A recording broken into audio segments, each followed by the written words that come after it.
Hello and good morning, everybody. A very warm welcome to all of you in the name of the European Environmental Bureau and Women Engaged for a Common Future. We're very happy to welcome you to our report launch and a discussion on a gender transformative European Green Deal. This morning, we would like to discuss with you how we can ensure that the European Green Deal and the implementation in the member states delivers on our environment and climate objectives and on gender equality. So why are we here today? When the Commission President, Ursula von der Leyen, presented the European Green Deal communication late in 2019, she kicked off a very intense period of work with the development of new laws, of new frameworks, of new strategies that are meant to fill the ambitious framework with life. For us as environmentalists, this has been a unique opportunity to push for better and transformative environmental and climate policies. And I think many of us feel that finally the environment has moved from the margins to the core of policymaking in the European Union. And this is, of course, to a very large extent, the result of people, of young women, mobilizing on the streets and calling out the inaction of political decision makers in addressing the climate crisis, pollution, and mass extinction. However, as feminists, many of us were surprised to discover that the European Green Deal, which is really the flagship policy framework of this Commission, was void of any reference to gender equality. More or less at the same time, the Commission also put forward the new European Gender Equality Strategy. So a gender-blind European Green Deal was even more astonishing.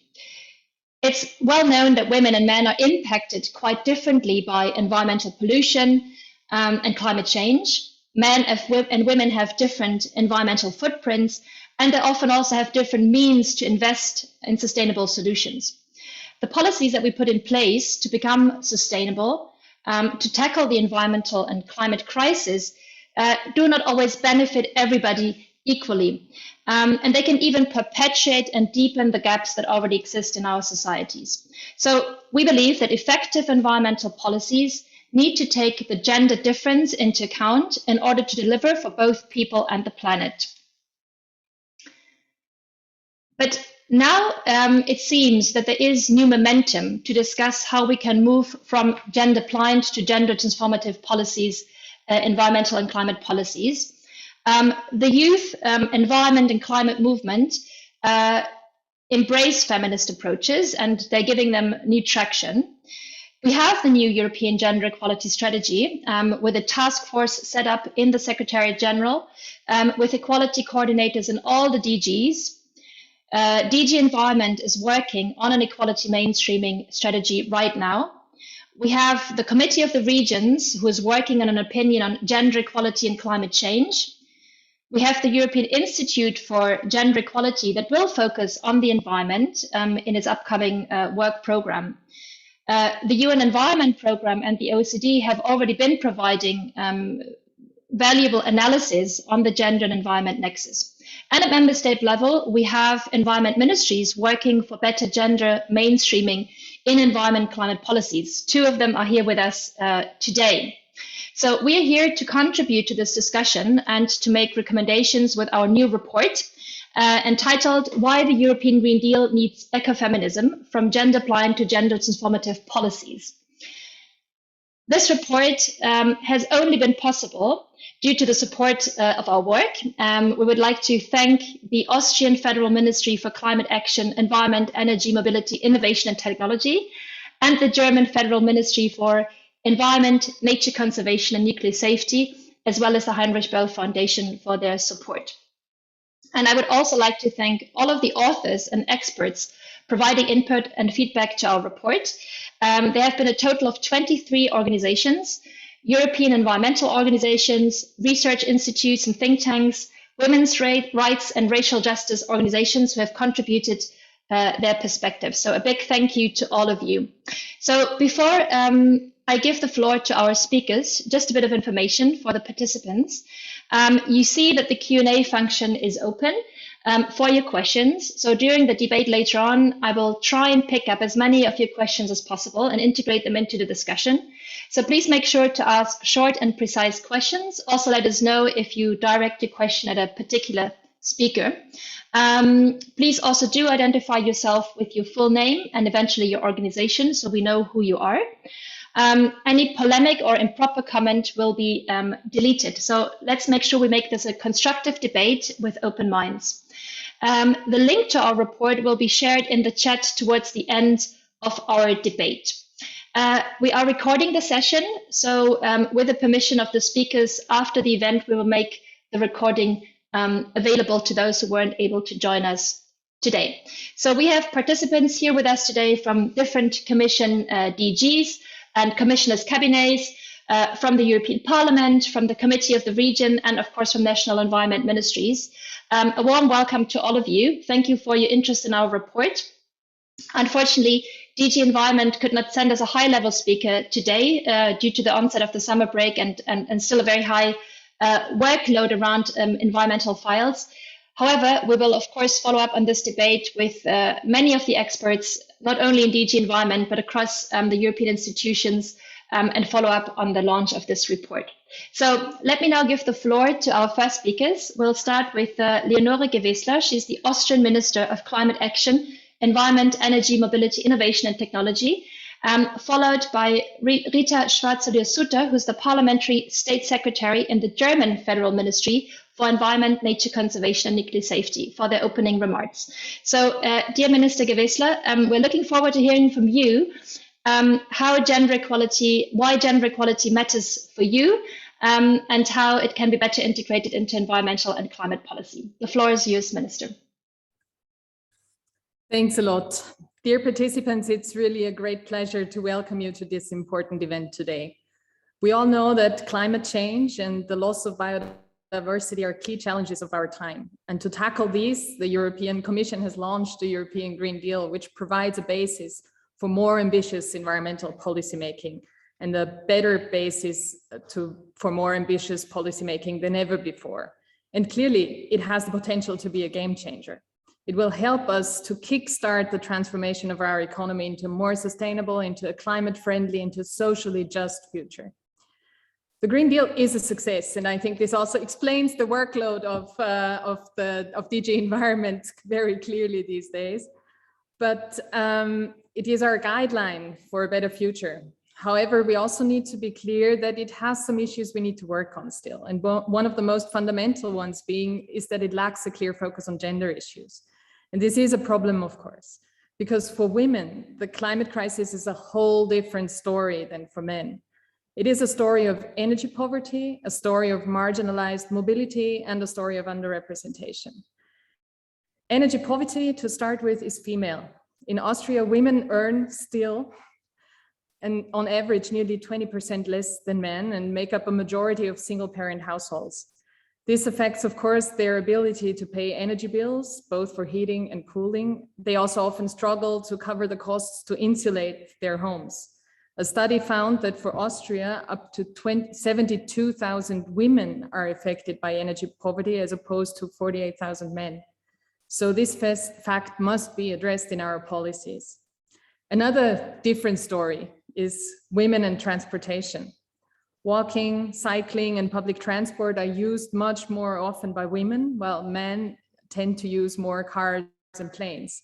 So if one looks closely at the distribution of public space, it soon becomes obvious that most of the public space and also most of public funds in many countries are still assigned to modes of transport used predominantly by men. So the public space is often designed for men. The public space of the future must be designed for all genders. And additionally, we need to provide affordable public transportation for everyone. In Austria, we are currently expanding our public transport system considerably, and are working towards one general ticket for all public transport in the country, which costs slightly over 1,000 euro per year. With these measures, we are not only accelerating the transition towards low emission mobility, but also support women and low income families. And then, of course, there is the third story, the story of underrepresentation.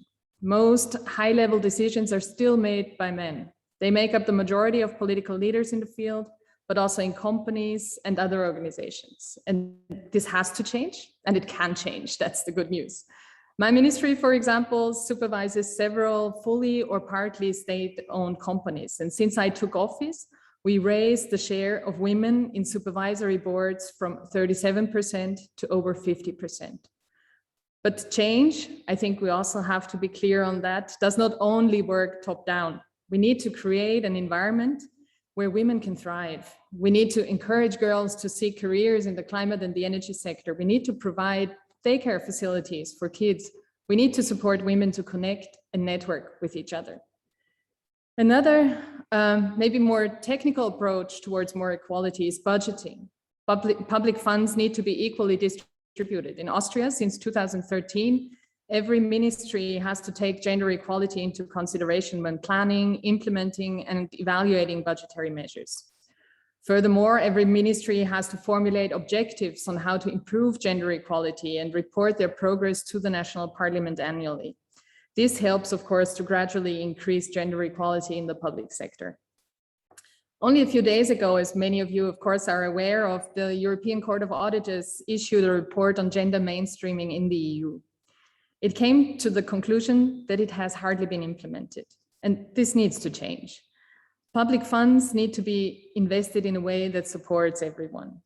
Following the Green Deal, the do no significant harm principle has been applied to various policy areas, as well as the Recovery and Resilience Fund. This is good news. But why not also implement a do not discriminate principle? However, the gender environment nexus that you'll work on in this webinar not only materializes in Europe, it has significant implications in all parts of the world, especially in the Southern Hemisphere. Studies have shown that women are much more affected by droughts, by floods, and other consequences of climate change. I'm therefore very glad that the Austrian contribution to the Global Climate Fund is now 5 times as high as during the last legislative period. But there obviously is a lot more work to be done. And it shows that climate policy, nationally and internationally speaking, needs to address gender issues. So summing up, considering gender differences in environmental policy making is key to develop a future which works for everyone. So my really great thanks go out to the EEB and Women Engage for a Common Future for organizing this event and shining a light on this important issue. Not only raising awareness, but also the collection of data is key step towards taking informed decisions, and the report, I'm sure about that, will be introduced to today is certainly a valuable contribution in this regard. So thank you all for your valuable work, for the efforts you put into this report, for your participation in this event, and I wish us all fruitful and informative discussions today. Thanks a lot. Thank you very much, Minister, for these very clear words and also for your support of our work. It's much appreciated. Let me give the floor to Rita Schwarzenegger, the Parliamentary State Secretary in the German Environment Ministry. We're also curious to hear what you're doing to mainstream gender equality into environmental policies and how you perceive the issue. The floor is yours. Minister, fellow campaigners, ladies and gentlemen, the European deal is the Europeans' core project, and it draws together the main challenges of the coming decades and formulates the responses Europe needs to advance environmental protection and climate action. That is why the German government expressly supports the European Commission's program. Consistently implemented, the Green Deal will lead to the social and ecological transformation of Europe's economy and society, a transformation that is necessary for the very survival of our planet. For me, it's very important that the Green Deal gives us the planning certainty that our economy and society need in order to make the necessary fundamental changes. At the same time, the Green Deal opens up the new opportunities for a climate-neutral lifestyle, which is less susceptible to crisis. That makes us all more resilient. Quite rightly, the European Green Deal compromises measures in nearly every policy area: industry, finance, agriculture, transport, urban planning, and energy. In my view, it is especially important that the social aspects are a core component of the Green Deal. We want to strengthen the cohesion of our societies, and indeed, we must. In that way, everyone's will be geared to the public good. Without social justice, the ecological transformation cannot succeed. Gender justice is a key element of this that may come across a truism, since our society cannot be just if there is no gender justice. For the Green Deal to succeed, gender justice is indispensable. Stakeholders and others too have raised this point time and again during consultations process. Unfortunately, we still see gender being sidelined in the Commission's impact assessments and many of the Council conclusions. This has to change, which is why I'm very pleased about today's event. We need concrete suggestions on how to mainstream gender issues in all our policies, and especially in a core program like the European Green Deal. Now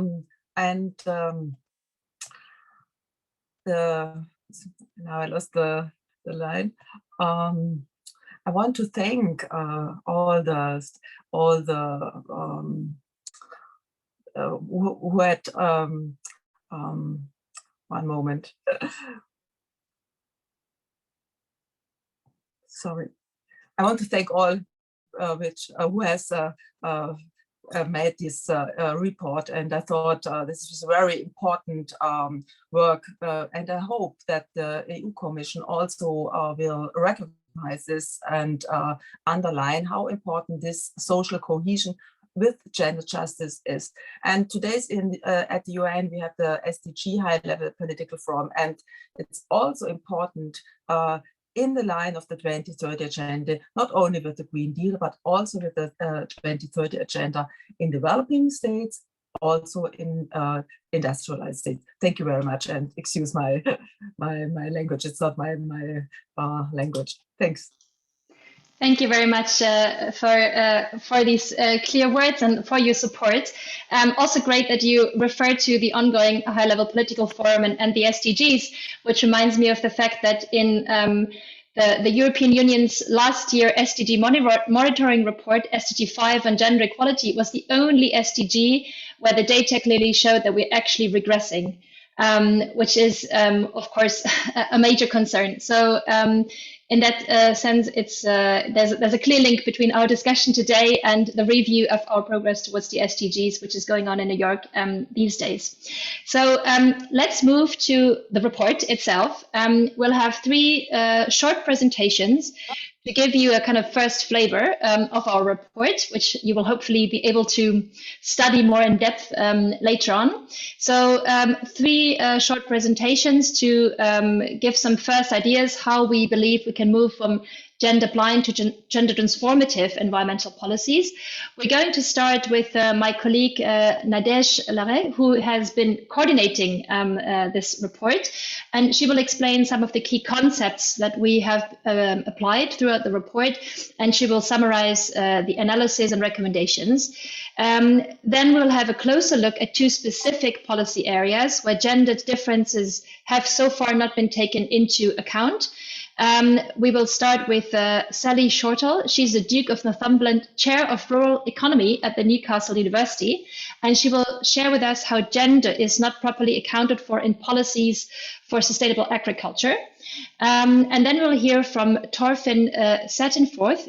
He's a policy analyst with the Institute for European Environmental Policy on low carbon and circular economy. And he will be speaking about blind spots regarding gender equality in policies for sustainable mobility. So Nadège, over to you. You all have 7 minutes to present your findings. Thank you, Patricia, for the introduction, and hello to everyone listening. As mentioned, I will present the key points contained in our report. But first, I want to mention that throughout the report, we worked with the principles of ecofeminism and intersectionality as driver, and I would like to quickly define our understanding of this concept. So ecofeminism is a term coined by Françoise d'Aubonne in 1972, stating that the climate crisis and the oppression of women are intertwined and that neither issue can be solved independently. Some branches of ecofeminism romanticize women's apparent closeness to nature and only provides a narrow focus on cisgender heterosexual white women. These conceptions have largely been broadened by LGBTIQ and anti-racist activists who utilize an intersectional conception of ecofeminism. And that's the one we strive to use in our report. So intersectionality refers to a set of tools used for studying, understanding, and responding to the ways in which sex and gender intersects with other personal characteristics and how these intersections contribute to unique experiences of discrimination. So that's for the concept part. But then, as mentioned before, this report investigates various aspects of the nexus between gender equality and environmental action in Europe. I will summarize very briefly the main analysis that we made in that regard. First, as it was mentioned already, environmental impacts are gender. For example, men cause on average 8 to 40% more CO2 emission than women, mainly due to their mobility and dietary behavior. It was also mentioned that energy poverty disproportionately affects women, as economic power is still unequally distributed. Also, due to social norms, beauty standards, gender occupation, and biological factors, women are more affected by chemicals, such as those found in cosmetics or cleaning products. Second, and it was also mentioned, there is an overall underrepresentation of women in environmental policymaking. 70% of our environment ministers in the European Union are men, and 47% of the European Parliament Environmental Committee members are women. Stereotypes, sexist and violent work culture, tokenism are amongst the explanatory factors for these figures. Third, not all men and women are equal. And in an intersectional perspective, we also found that, for example, racialized people, people with disability, and LGBTQI people are more vulnerable to environmental problems and less likely to be taken into account in policy measures. Then in the European Green Deal policies that we have analyzed throughout the report, we found that they remain largely dominated by an androcentric perspective. This means that the masculine model is still the neutral and objective point on which policies are based. For example, the just transition mechanism, the main tool of the European Green Deal to ensure the transition will be equitable, disburses funds for the transition of coal workers to shift to green industry.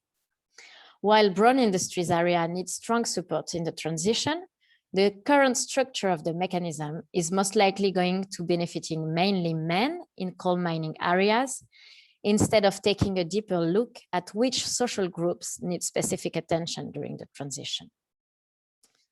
On a more positive note, as Patricia mentioned in the introduction, we see the creation of the Equality Task Force, whose role is to mainstream equality issues throughout the European Commission DGs and policies as a positive step forward. Based on these findings, we propose a list of measures that could contribute to achieving an inclusive, gender just, impactful, and more effective transition to a carbon neutral economy. So I will now present the main recommendation of the report, from the more overarching and long-term ones to the more practical solutions. First of all, we think that the European Union needs to challenge prevailing systems of oppression and redefine social, economic, and political norms that work for all people and the planet. These systems of oppression are unfettered capitalism, patriarchy, and racism. Then the European Union needs to reframe its core policy goal away from GDP growth and towards well-being. A right to care should be recognized as a fundamental right of the European Union, as it is a central component of our society that we all saw during the COVID-19 crisis. Gender equality should also be integrated into the objective of our environmental policies. This is a precondition for policy coherence, given the cross-cutting character of both environment and gender equality, and the provision on gender mainstreaming under the European treaties.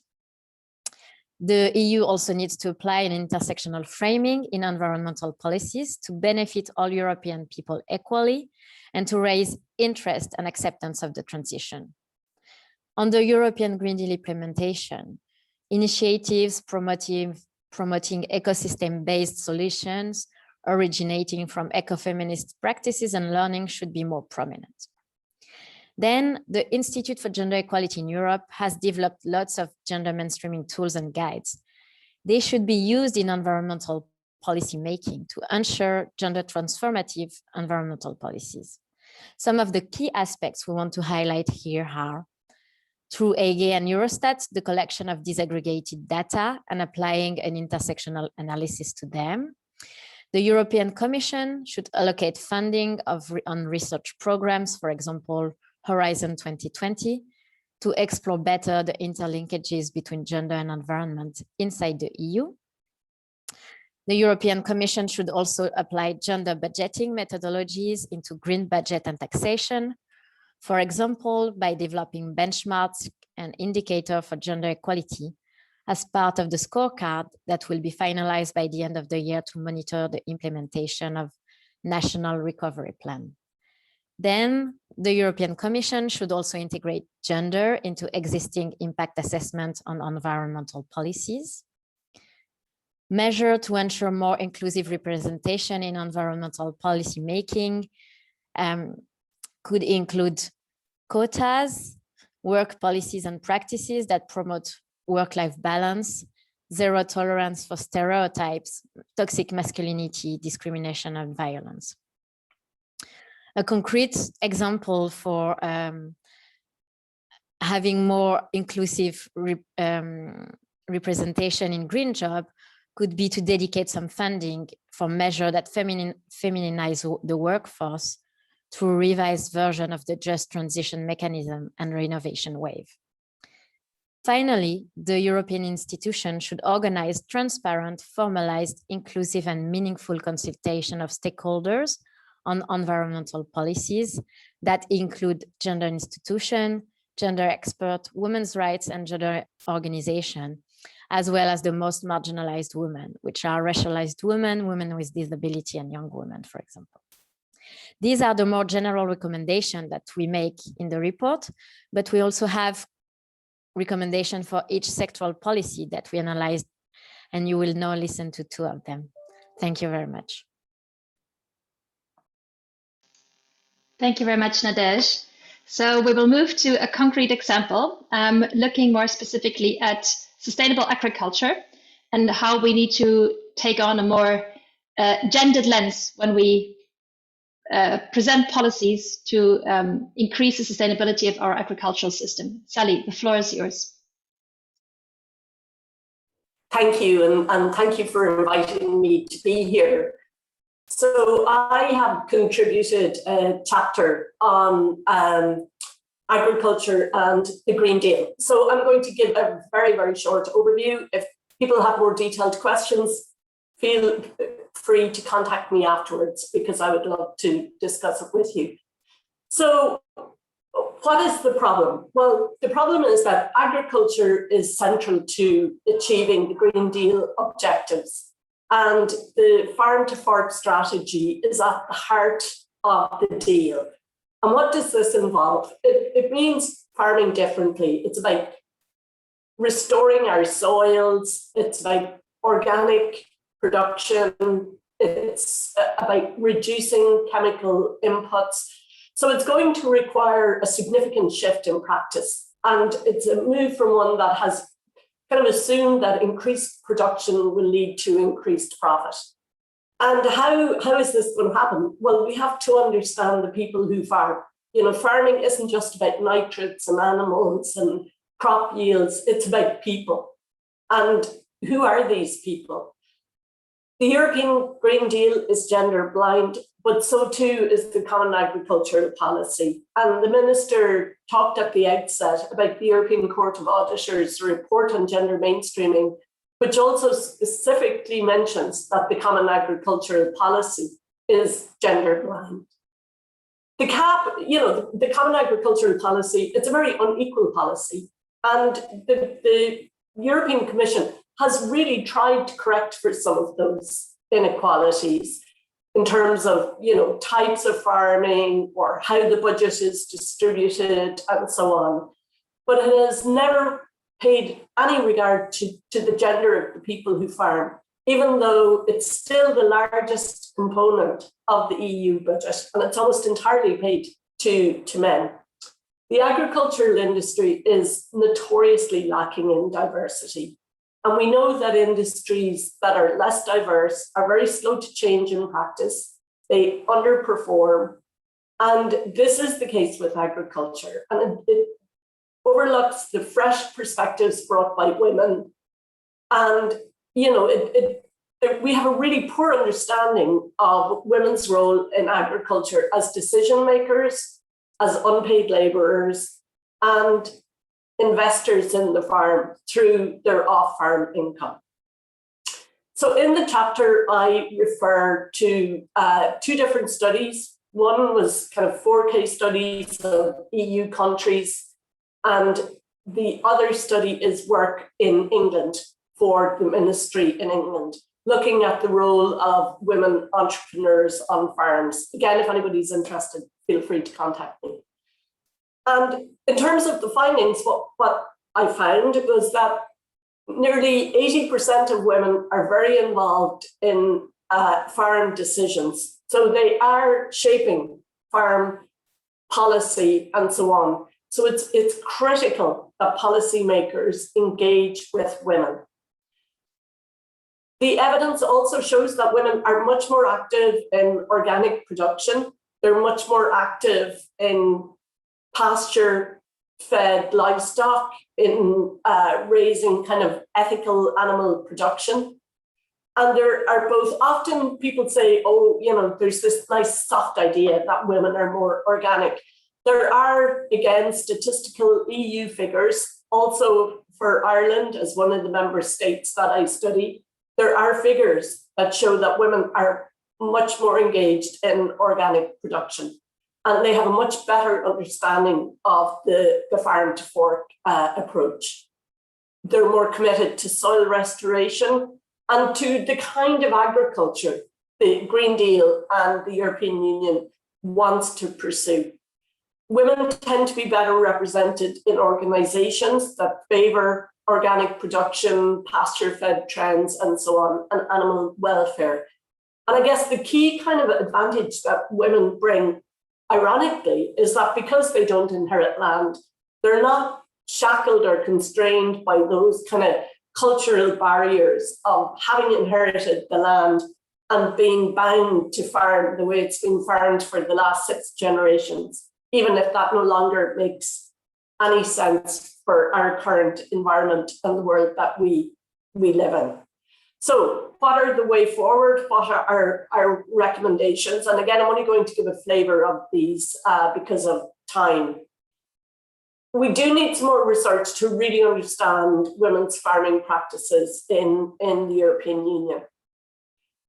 Secondly, we have to understand that when the European Commission consults with COPA or farming organizations on the Common Agricultural Policy or the Green Deal, this is the equivalent to consulting with corporate boards and corporate bodies.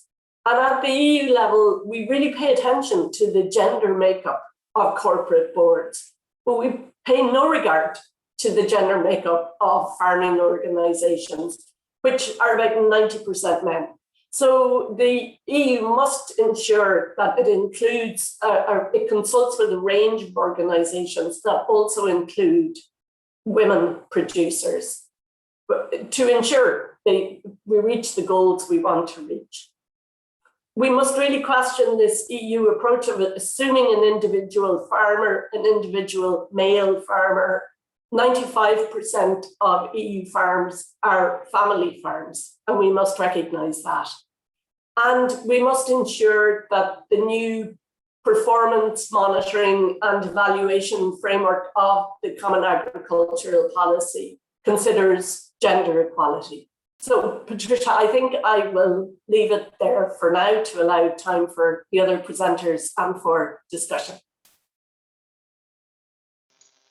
Thank you so much, Sally, for sharing this example with us. I think it's really a key example because it's one of the topics where I think the gender perspective is hardly ever addressed. I mean, even for me, this was a totally new kind of thought, to look into the question of sustainable agriculture from a gender perspective. And I think it's a very good example that shows that there's so much to do, and also that we struggle so much to make our farming, our food system more sustainable. And if we only tapped into the potential of what women farmers are already practicing, and if we made sure that much more of all these subsidies that are going into farming could kind of boost these practices, we would, I guess, see a lot of progress for gender equality and for environment. So thank you, Sally, for sharing this great example with us. Let's hear a second example. We've already heard about sustainable mobility and the challenges around gender. So very excited to hear more about your research, Torfinn, about gender and sustainable mobility. Over to you. Great, thank you very much. And thank you for inviting me, and to the organizers for putting together the event and the project, which I think is very timely and important project as we get the Green Deal really rolling now. So of course it's a big topic, and I will only be able to have a chance to just touch an overview here, but I'll do my best to mention the main themes and a few of our recommendations that will be able to improve the situation with regard to transport and gender. So as I think many people know, the transport is one of the biggest challenges under the Green Deal. We've seen that this is one of the only areas where emissions continue to grow, and sustainability is really not being addressed adequately within mobility at the moment, and we will see how that changes in the future under the Green Deal. And at the same time, it's also still an area of huge inequalities, and not least with regard to gender. So first I will discuss a little bit the challenges and the realities of gender within transport. And so we've seen that the International Transport Forum has concluded that gender is one of the most defining determinants of transport choice. And we see different mobility patterns between women and men that reflect patriarchal structures, which place greater responsibility for care work on women, while abled men are generally have much more cultural and economic independence, as well as the power over the design of transport systems. And because of this, we see that generally speaking, women walk and use public transport significantly more than men. Men travel much longer distances, and they tend to fly and use cars much more often than women. They also tend to cycle more often than women, and use services such as car sharing and ride sharing more than women.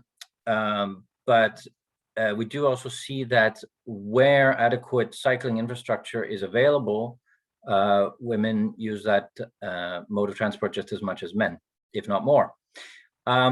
We see, that men tend to take much longer trips and generally simpler trips. Women have more broken up travel patterns, which are much less centered around their work.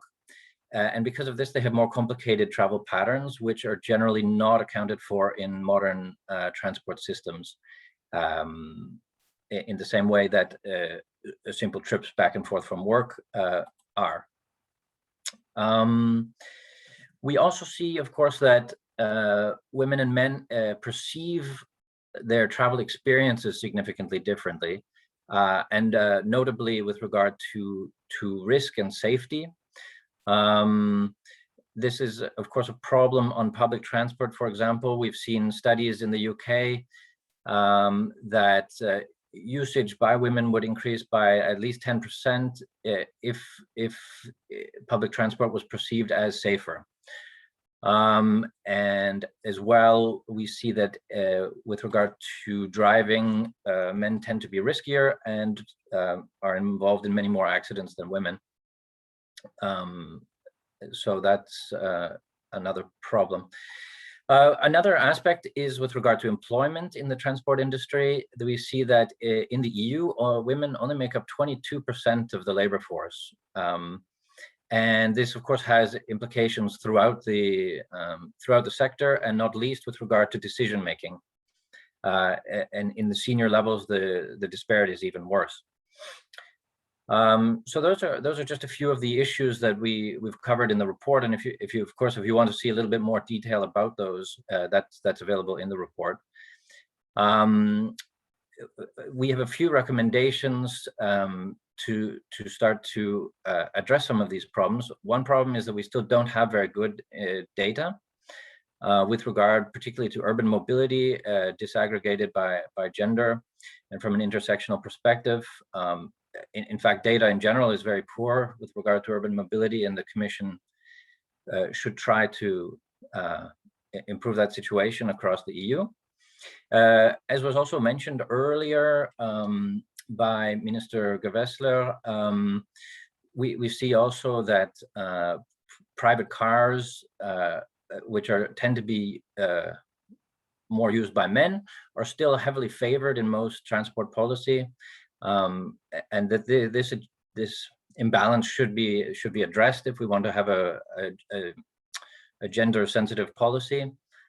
And there's different ways to do that, but I mean, at the moment, there's a resource imbalance that needs to be corrected, and I don't think we yet really see that in the Green Deal strategies and planning documents that we've seen. But one interesting issue that would be very important, for example, would be to increase flexibility with regard to ticketing systems. So I think that was an interesting example that we hear about from Austria, and that's something that I think we can recommend across the board. We also see that there is a continuing gender bias within the design, not just of systems of transport, but also even within the technology, that very often those building and designing the systems are male, and we do see very subtle gender bias within the design, for example, of emerging automated vehicles, that a lot of the behavioral patterns that are used as the basis for those technologies have a male bias, which needs to be transparently exposed. And we also see continuing the aviation industry is given certain advantages, despite the fact that this is indeed generally an industry that is used overwhelmingly or disproportionately by men and affluent men.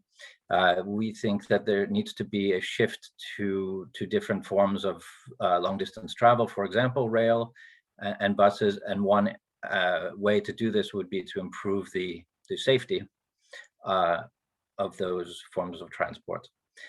And yeah, so those are our headline recommendations and the basic ideas we've explored in the report. But I think for the sake of time, I will also conclude now, and happy to discuss further later. Thank you. Thank you so much, Torfinn, for sharing this example. I think it's another excellent example that shows that, well, it shows many things. I think both examples show different things. They show that on the one hand, the gender differences are just not taken into consideration in the design of policies and the dispersion when funds are dispersed. But I think both examples also clearly show that both gender equality and the kind of ultimate environmental impact can benefit from a better integration of gender and environmental and climate policies. So this is not only about gender equality. This is not only about the environment. It's really for kind of creating added value for our overall objectives to move towards more sustainability. So thank you very much to both of you for sharing these examples. We now have a bit of time to go into the discussion. We have invited three panelists. We still have with us the State Secretary, Rita Schwarzenegger from the German Federal Ministry for Environment. The Austrian Federal Ministry for Climate Action and Environment is now being represented by Elisabeth Freitag-Riegler. She leads the ministry's EU coordination on environment and climate. And we have with us Miriam Mona Müller. She's on the board of trustees of WECF. She's also a researcher who takes a decolonial perspective on gender, peace, and security questions. And she has been working for the Center of Feminist Foreign Policy as well. And then we will also hear from Kato Tüte. She is not only the deputy mayor of Budapest, but she's also a member of the Committee of the Regions, where she's currently leading an opinion on gender equality and climate policies, which of course links in very nicely with our work. So welcome to all of you. I will start with a follow-up question to the Austrian ministry, so to Elisabeth. Well, we've already heard from the minister about some concrete steps that are being taken in Austria to better integrate gender equality and environmental policies. So can you elaborate a little bit more about on these concrete examples and how Austria integrates the two, gender equality, into policies that, for instance, boost sustainable mobility or sustainable agriculture or any other policy area that you would like to share with us? Thank you very much, Patricia, and thank you also for inviting me. I'm sorry that the minister had to leave. By the way, because there was the question why she was sitting in front of male pictures. She was at the Economic University and not in her office, and the pictures show former presidents of the Economic University of Austria. The historical reality, yeah. The minister mentioned already that we invest extensively in the expansion of public transport. We will spend 540 million euro, which is quite a lot for a small country that we are. And we do increase it in size on the one hand, and on the other hand, we also make it more accessible. So we make it cheaper. I mean, but she said already, if you pay €1 a day, for example, in Vienna, they have it already, you can use the whole of public transport. For €2 a day, you can use 2 provinces.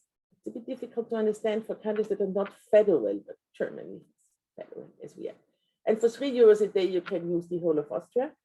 And what I also wanted to say, because Torfin mentioned that women use more bicycles if there is more infrastructure. So we invest a lot in bicycle infrastructure as well. We want to double the kilometers of cycling paths by 2025.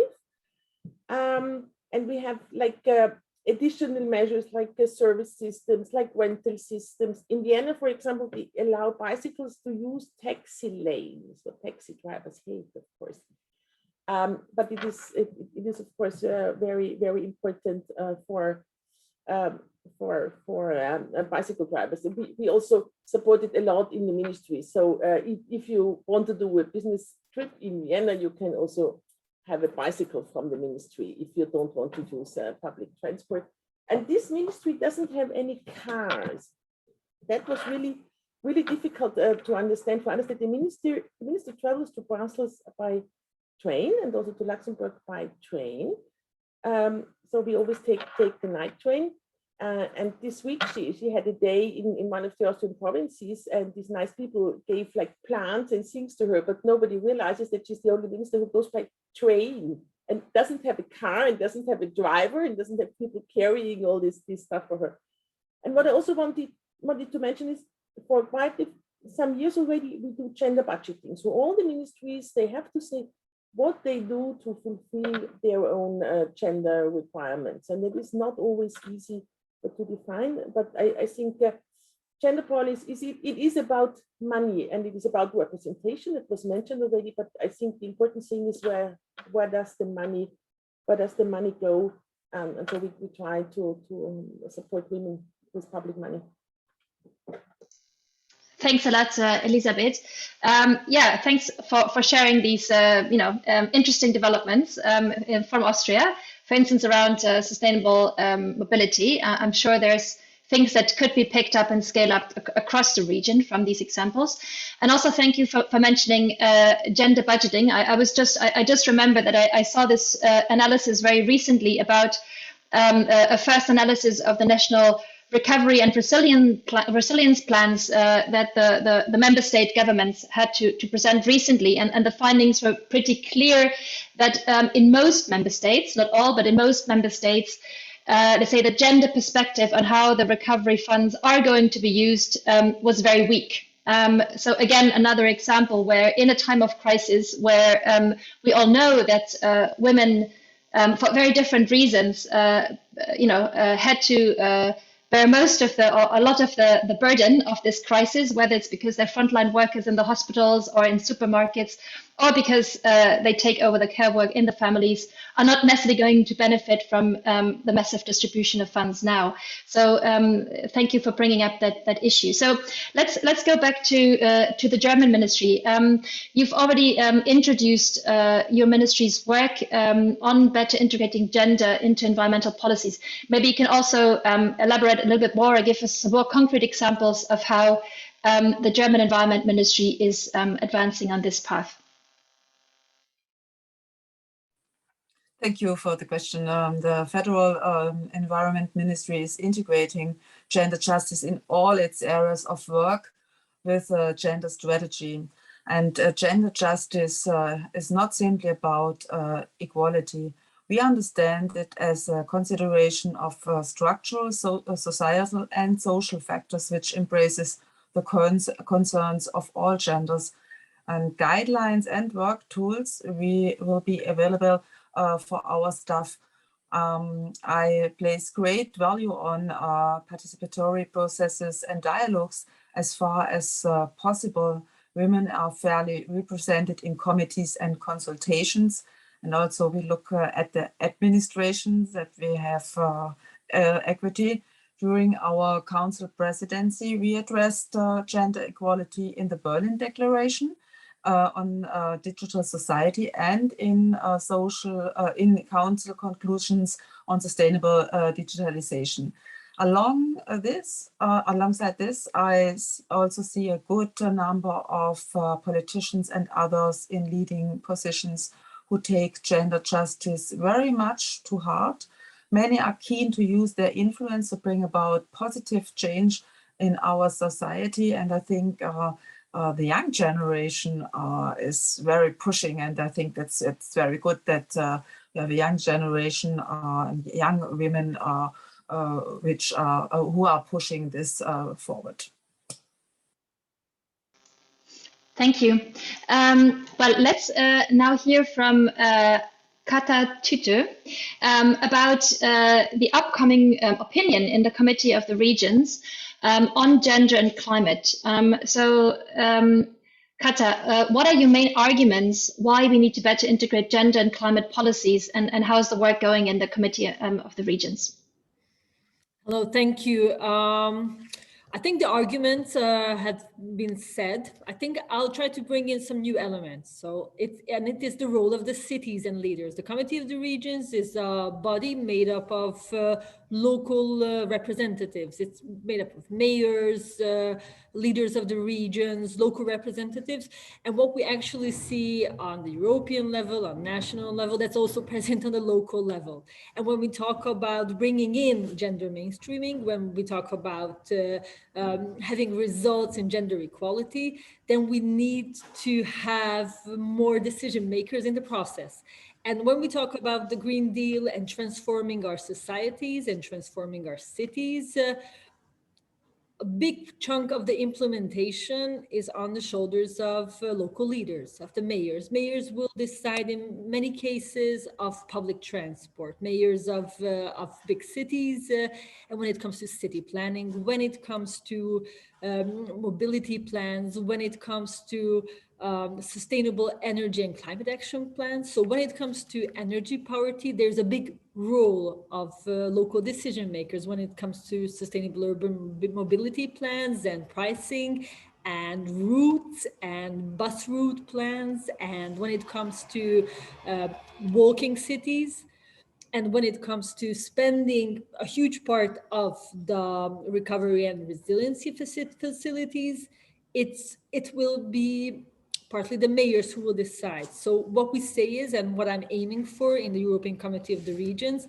that at the same time we're doing these two streams, putting together the two streams, the gender mainstream and the climate stream, it's important to have it at the same time, the local decision making, because if it's not happening now and the transformation is happening without actually analyzing what will happen, so having a social transformation without knowing exactly what's happening today, the disparities between men and women, without good data. We always talk about not sufficient data. Cities can do a lot when it comes to like urban mobility, transport data. Cities can have a big role in that, but we need to convince them why it's important. So my role and my opinion will, of course, highlight all that has been said, the main arguments, but we also would like to give toolkits to mayors who will try to pull them in to this, because all of the European regions are represented in the European Committee of the Regions, and I'll try to be some sort of ambassador of gender mainstreaming in the city budgets, in the local decision making. So this is what I'm aiming for, looking for good practices and trying to pull in all levels of decision making when it comes to representation of women, or when it comes to planning and making and redesigning our cities, a more gender equal and more livable cities. Thank you very much.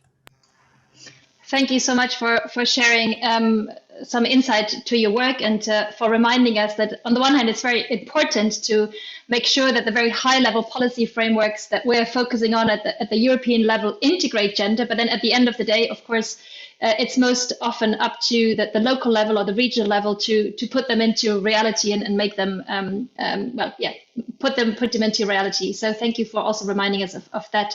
So let me move to Miriam, who has contributed to our report also through the advisory committee of our report. So with this report, we also intend to challenge a narrow understanding of gender equality by addressing issues that go beyond, the difference between men and women. We sought to look into the intersections of different forms of discrimination, such as, for instance, the marginalization of racialized communities, or how environment and climate policies can actually perpetuate or even deepen existing inequalities, such as income inequalities. So we have a couple of chapters that look into questions of representation. We have a chapter entitled "Nothing About Us Without Us." So Miriam, if we go beyond questions of gender, looking at environment and climate policies from a truly intersectional perspective, what is missing so far in the policy framework? And can you give us a few examples that illustrate what intersectionality is all about, and why it's so important for effective environmental policies? Thank you so much, Patricia. So I like to start with the definition of intersectionality that we also use for our report. So we can understand here in that report, and also for climate policies, intersectionality really as a tool of analysis to understand the overlapping discriminations, but also really important to understand the overlapping privileges certain groups in our society have. And why we use it is super important, because we are saying we need this intersectional analysis also to point out that more intersectional, more diverse the approach is, the team is, more inclusive are the policies by the end, are the results, are the regulations we want to present. And one concrete example is when we look at harmful chemicals, for example. It is important to understand that harmful chemicals, for example, in the beauty industry, are rooted in concepts like colorism, where we can see that more lighter a person is, more privileged that person appears. And if we look into harmful chemicals regarding those skin lighteners, for example, that are being sold across the world and also in the European Union, we definitely need this intersectional analysis to understand that it's not just about beauty products. It's not just about gender stereotypes. It's also about racial inequality. Another example why intersectional analysis is so important is when we look especially into innovations, which are a crucial part of climate policies. And we have innovations in the mobility sector, for example, where there is proof that algorithms are racist and are sexist, which means that, again, a huge group of people is being left out when we look at cars, for example, and especially when we talk about innovation in the discrimination algorithms, we can definitely see the huge amount of ableism, which is also embedded in the transport innovation sphere. Also, what I would like to point out is when an intersectional approach is being applied, it's also super important then to actually reach out to NGOs and politicians and decision makers who are also applying that approach, which are also applying that approach. For example, when we look into the agriculture industry in the European Union, and we would like to talk about labor protection, legal protection, but also harmful chemicals again, I think it's important then to say, okay, we shouldn't just look at those two aspects, but also look, okay, what is actually the protection of undocumented workers in that industry? Because we know that in this industry, undocumented people they're exploited and are being exposed to those chemicals, to those not existent legal protection. So I think that we can really see why we need an intersection approach to really understand the roots, but also the consequences of not effective climate policies. And before I make a cut here, I would really like to emphasize that when it comes to participation representation that should be meaningful, it is important to not put the responsibility on the already marginalized groups to make your team more diverse. I think it's the responsibility of the people in leadership positions to create an environment where marginalized groups can drive, and because only then you can definitely also bring in a more intersectional approach. And of course, to create an inclusive environment as a leader, of course, you need substantial funding, because investing time and energy to create this kind of atmosphere needs time and money. And that's why we should definitely get more funding and sustainable funding to actually create such an atmosphere. Thank you.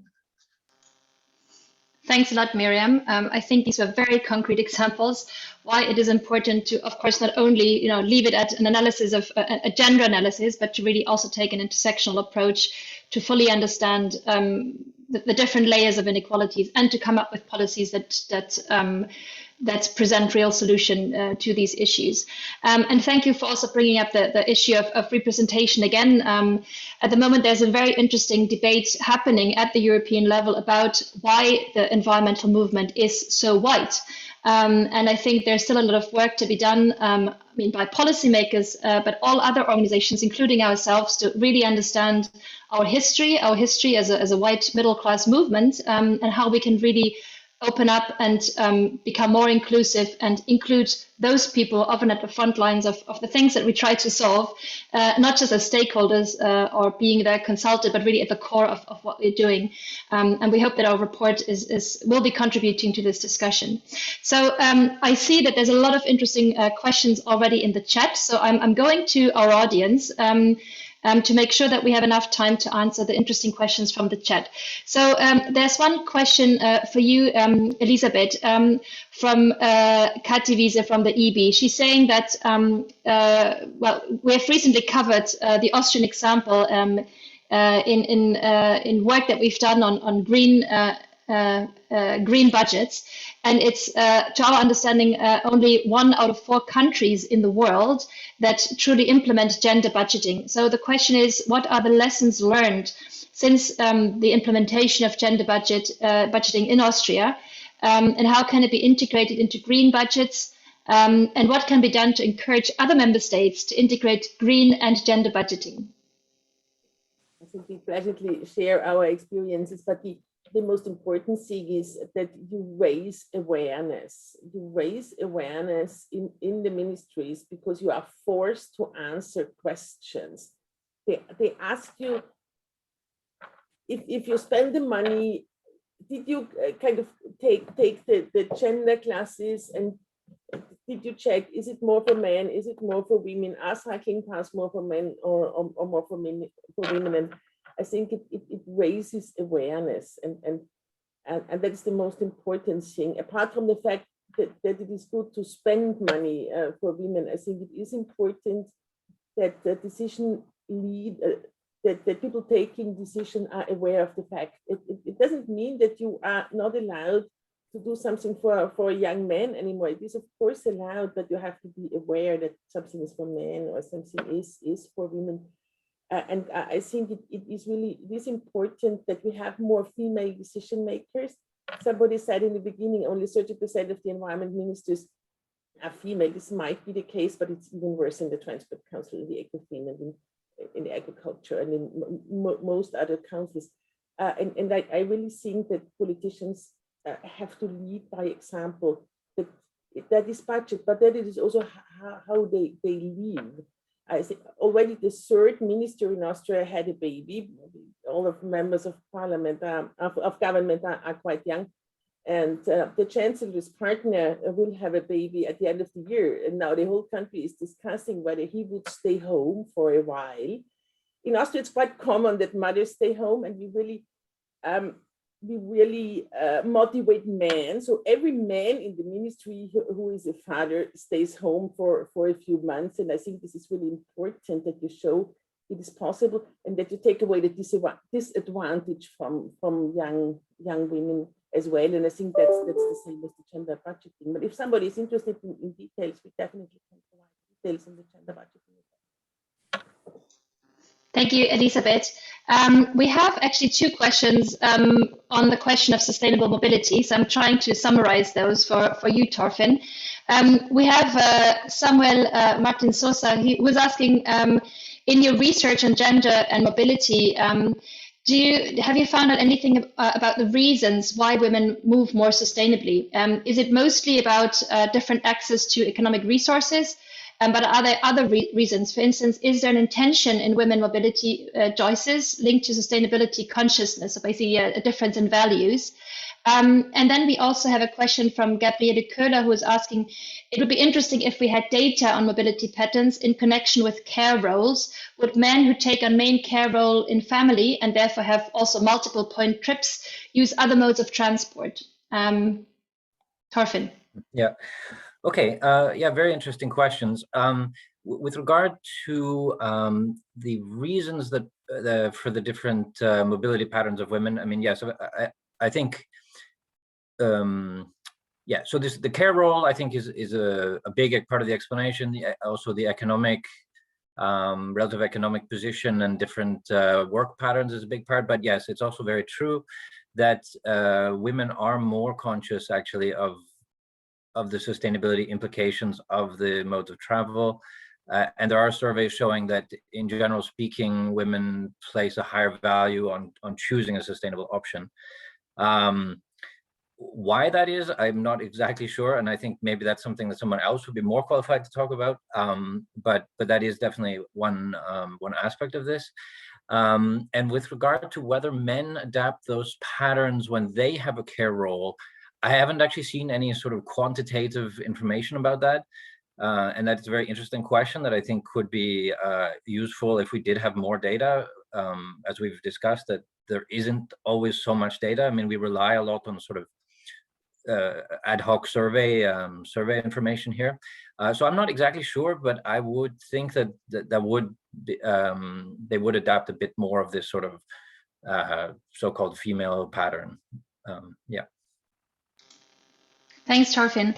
And then there's one question which is not about any specific policy, but more generally about why policies are still gender blind, environmental policies. It's a question from Islin Farshanha, if I pronounced that correctly. So she's saying that policies often don't consider the different needs. So how can we improve the situation? Is it through education? Is it through communication? Is it through mobilizing people? And she feels that there's still a strong lack of information on gender issues or even misunderstanding. So what can we do to make sure that policies are more based on well, the different needs? Maybe we can hear a few thoughts from the German ministry, and maybe also Kata, if you have some insights on that, I'd be happy if you can share some thoughts. And let me begin with my point of view that I agree with the analysis that structure and substantive obstacles must be dismantled, and the solutions put forward in the report point the right direction. And what does politics? However, I would like to stress for me, gender justice is about more than equality for women and girls, and it's more than ecofeminism. The principle of gender justice needs to be applied before structural barriers can arise, and the different situations of all genders must be considered from the very beginning, and that must be included in our policies. When we decide about laws, and we have to regard what will happen to the gender, and we have also an advisory board for each law, which who regards the member who regards the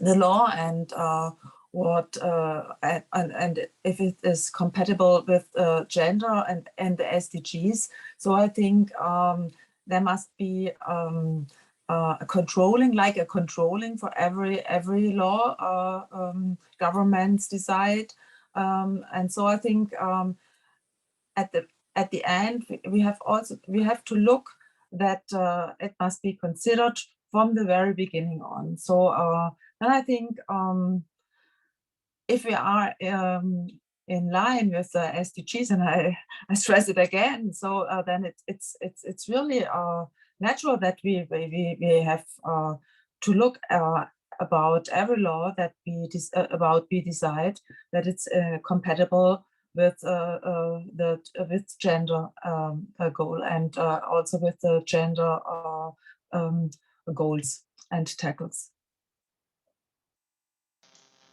Thank you. Kata, did you want to add something? Yes, please.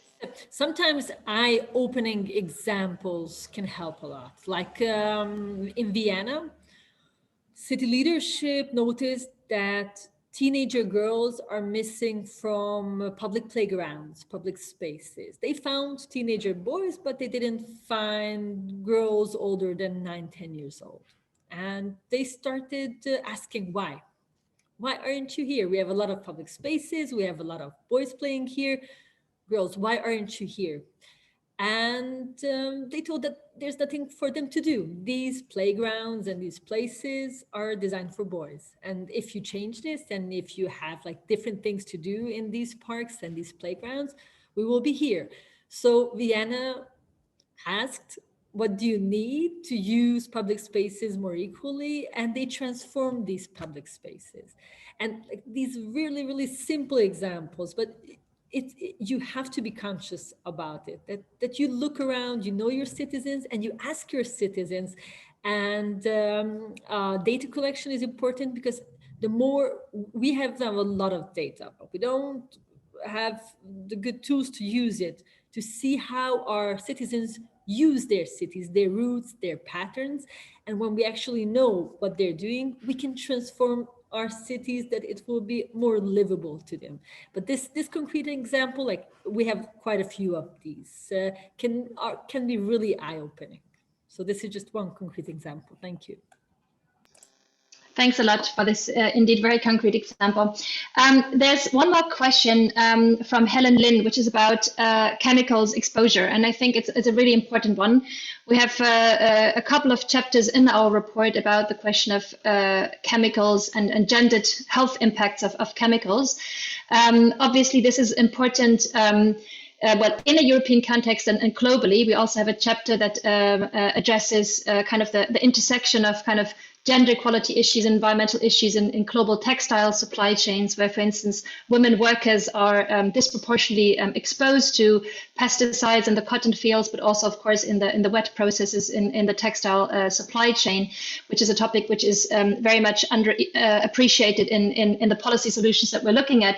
So Helen is asking the impacts on women and those born with female anatomy from exposure to toxic chemicals in the home, in the workplace, in the wider environment, are disproportionate, for instance, in autoimmune diseases, cancer, etc., given to specific susceptibility to chemicals like endocrine disruptors. So apart from calling for more gender desegregated data, what more can we do to highlight this issue? Now, I know that I think I'm not sure who's an expert on chemicals policy here, but maybe I'll ask Elisabeth to comment on the chemicals issue, and also keeping in mind that I had a look at the Sustainable Chemical Strategy recently, the European strategy, which actually points out the lack of disaggregated data and kind of points out that there is a gender issue, but then doesn't go further than just saying, well, we don't have data. So what can we do to address that? Elisabeth? I think we are aware that there is a gender issue on chemicals. The Vienna Medical University has a professor for gender medicine, and you can study gender medicine in Austria also. So I think there is some awareness already, but not enough. And also in the ministry, those people who are dealing with chemicals, they are aware of the fact that women are affected differently. But I don't think it is taken into account in legislation by now.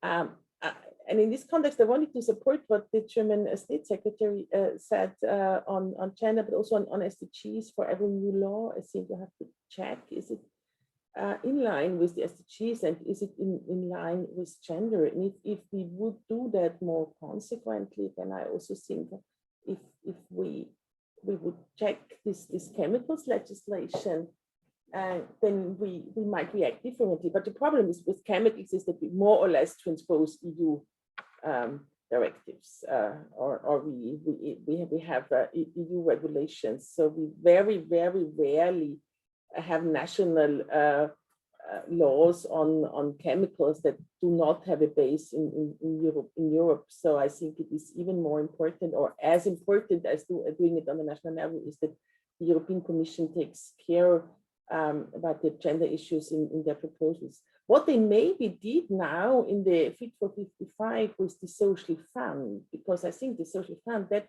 should really be more for women, because the poorer households are often women, single mothers, and we all know that. But for chemicals, I don't think the Commission is doing it at the moment. Thanks, Elisabeth. So I will take one last question that we have, and then we'll sum up. So there's a question to the entire panel from Céline Fabriquet, who's asking, where do you see the place of the report or this work as linked to the conference on the future of Europe? As you know, we currently have this ongoing process, the largest citizens consultation process in the history of the EU. And she's saying we currently see that this initiative, which is an opportunity to hear citizens, it seems that the EU only wants to hear from those same citizens and not those, so those to which they've already been listening. So I guess there's also a question about the inclusivity of the process and how that links to our discussion here. So maybe we can have the two governments comment on this issue? I also know that your governments are quite active in this process. Maybe you can have a short concluding comment on that process. Do we want to start with Germany, with Rita? Yes. Coming back to my statement at the beginning, I think it's really a big opportunity for Europe and the whole society, for the people in Europe, for, implementing the Green Deal. And if we implement the Green Deal, then we have to recognize that we also have in the focus gender equity, and this mean that it succeeds if we have social coherence and if we are very sensitive with gender. And then it's an inclusive implementation. And I think the report helps that also with the main statements in the report, that the EU Commission have like a guideline to check also their measures they support by the implementation. And each measure, I think, must be checked if it's gender equity also recognized. So I hope that when we talk the next weeks and months about implementation and measures of the Green Deal, that we check also the inclusiveness and especially gender equity. Thank you. Elisabeth, do you want to make a concluding remark? On the future of Europe, Austria is active. We also said that we are prepared to change the treaty. I think the majority of countries does not want to do that, but let's see what comes out. And I think it is a process that at the moment gives the possibility for everybody to contribute in one way or the other. So maybe we should organize more events like this, more conferences, more online discussions. We are working on the one hand on the Euratom Treaty that we don't like in Austria, I suppose, you know. But I think we should use it for gender and other things as well. And there is the opportunity that you organize something, you put it on the website, and you can bring issues on the agenda of the conference of the future of Europe. So maybe all of us should organize events on gender issues so that people see that this is important. And I very much also support what Kata Tuto said, that the cities are important, the mayors are important. So maybe we can also motivate the cities to organize something for the conference. It's not only government and it's not only NGOs. Thanks, Elisabeth. I mean, of course, we will first have to still see in how far the upcoming citizens panels that are going to start in September, if I'm not mistaken, in how far these panels will kind of be innovative in terms of creating true inclusivity. I mean, it's still to be seen. We don't yet know, but there is a risk that it is, difficult to make sure that those people and communities who are usually not part of such consultation processes are being heard this time. It is a challenge, and we'll have to see if the way these are set up are going to answer to this challenge, to make sure that we listen to citizens that are otherwise not heard. Kata, you raised your hand for a final comment. Yes, thank you. Also, Budapest is very committed in participation at the Conference on the Future of Europe, not as a city, but we want to organize as many citizens as possible for them to have the information that anyone can join in this debate, because this debate will only be successful if we can engage many citizens. And from my perspective, if we can engage much more women. As we see in the plenary of the Conference of Europe, we have great women representation, and we need to encourage our citizens, men and women, to participate, and cities have important role in this. If a mayor is committed, then I think this can be a successful movement. Thank you. Thanks, Kata. Let me ask Miriam, who has been part of this whole process and has insight in all of the different research and articles of different topics. What do you think, Miriam? What are now the key steps that need to be taken, the next steps, both at local, national, and European level, to up the game in terms of integrating gender equality, but also from a very strong intersectional perspective into environmental policies? Do you have some concluding remarks for us? Yes, I like to repeat that what I said in the beginning, that funding and the leadership, the responsibility of the leadership is super important, but also what has been now said in the end, that we should not only focus like on one political actor when we look at climate policies. I think definitely also understanding how important cities and mayors are is definitely often left out. And I also just followed also a little bit the conversation in the group chat and the Q&A session. And I think like someone wrote also in the Q&A session, it's not just important to only collect like gendered data, but also then go again back to the root causes. When we talked about the transportation patterns, maybe then we have the data, but it should be clear that that women are doing this and men are doing this, because there's a wide range of gender identities. And we also have to look into, okay, why are certain transportation means used by a certain group?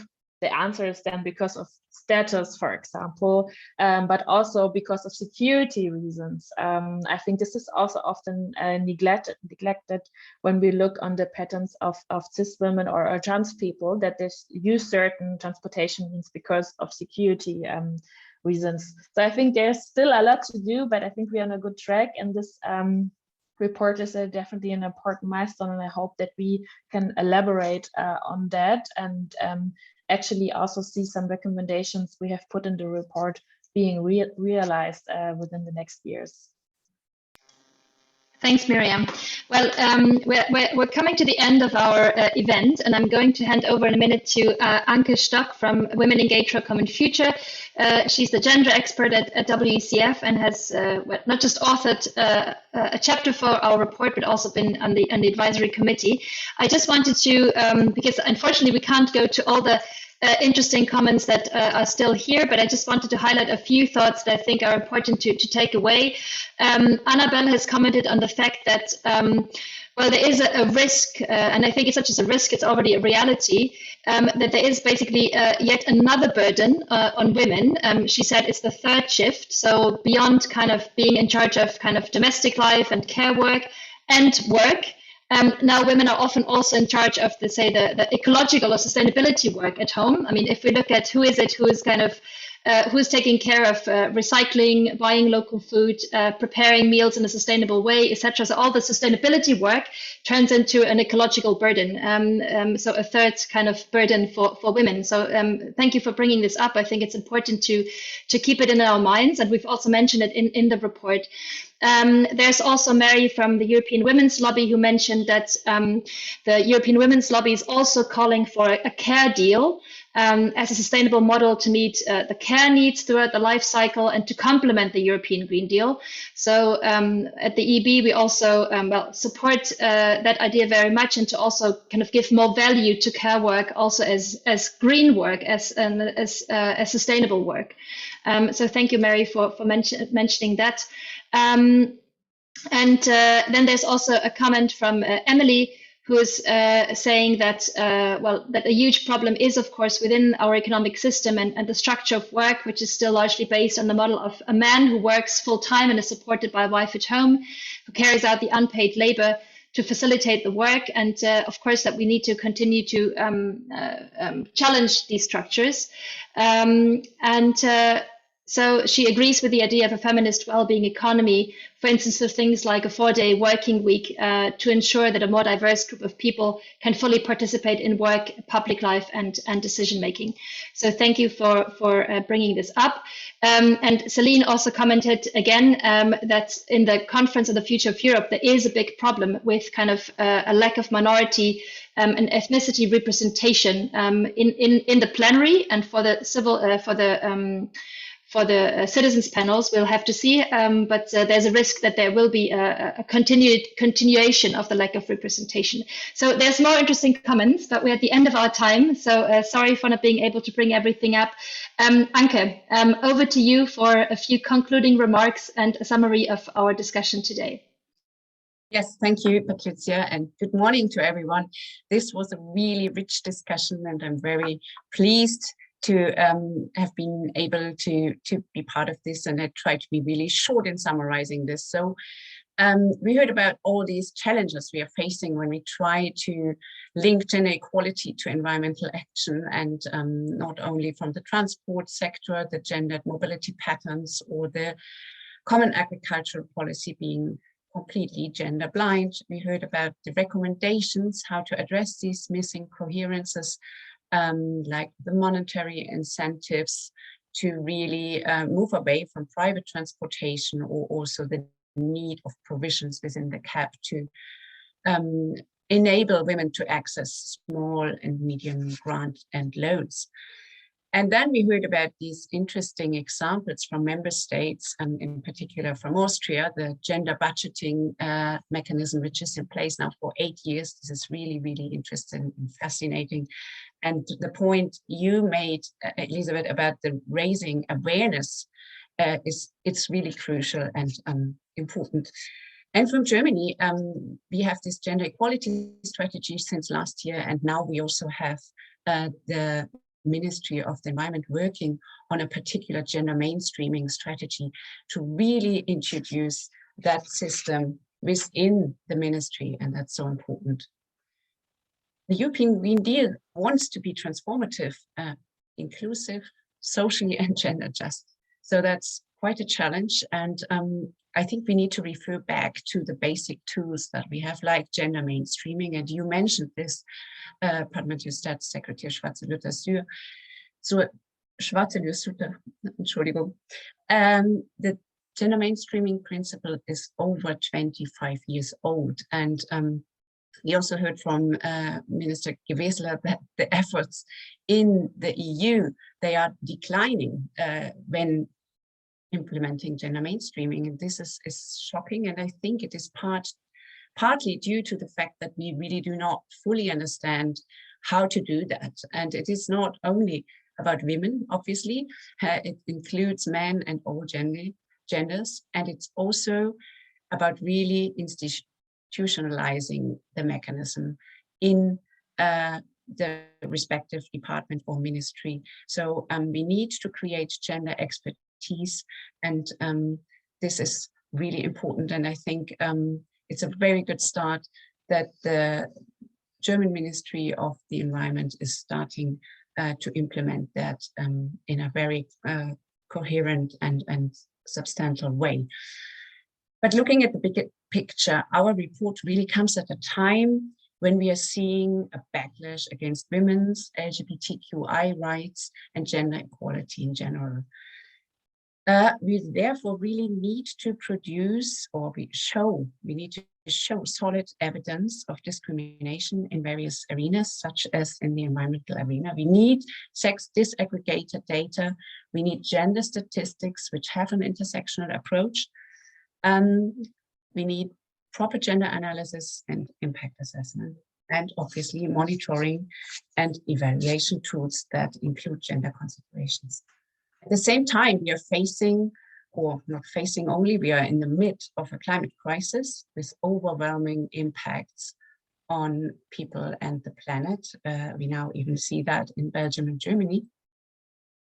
And our aim with this report was really to highlight the relevance of the nexus of these two crises we are facing here, and we need to address this within the European Green Deal. Research shows that we see change happening, for example, towards a more sustainable society when gender equality is reached. And here I mean not only gender equality within decision-making bodies. Of course, it's still shocking that we only have 30% of female ministers, but still it goes way beyond gender balance. Last but not least, the decisions which we are about to take within the framework of the European Green Deal, they have a huge budgetary implication for the next decades. And it's just transition fund. We are speaking about the multi-annual financial framework, the recovery fund. And if we do not get this right now, and I mean, if we continue to be gender blind, we will reinforce inequalities for the next decades. And that's something we definitely have to avoid. With this report, we really wanted to spark the debate. We want to get into discussion with all of you. We want to really engage and hope to be able to continue the discussions, to continue the work on the issues, to go into depths and to have more projects and work done on this. So we really would like to hear from you. Take the time to read the report, and thank you so much. You made it to this event, and thank you for your valuable contributions. Back to you, Patricia. Thank you, Anke. Well, yeah, we're a few minutes over time, so I'll quickly wrap this up. Thank you very much again to all the speakers, to all the authors, and of course, for those who have supported our work and made this possible.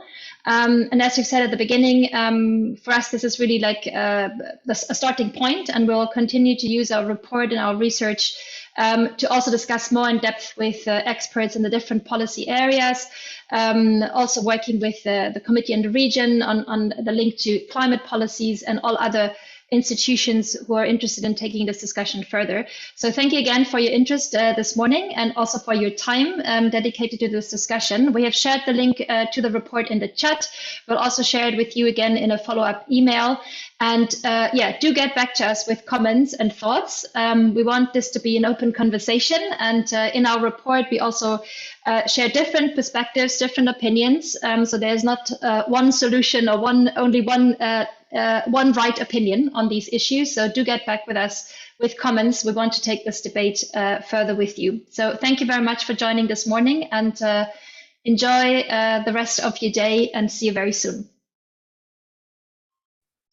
Thank you. Goodbye. Bye-bye. Thank you. Bye-bye. Bye-bye.